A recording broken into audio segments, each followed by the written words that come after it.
เจ้าลืมแล้วตีสกุปปีสีดำของอายยังจำได้ไหม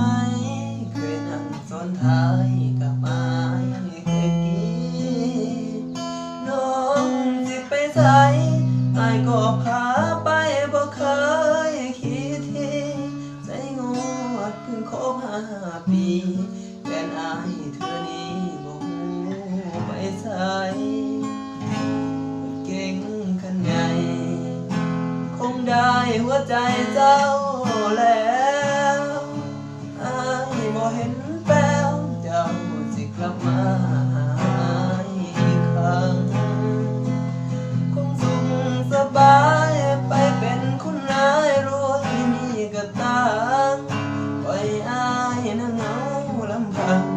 นั่งหมดความหวังข้างสกุปปีจำได้อยู่ตัวทุนหัวที่เคยสอนทายได้เป็นคุณนายขับรถไปแดงล้าน 4ลืมกันไปเนาะจำได้อยู่บ่บ่าวสกุปปี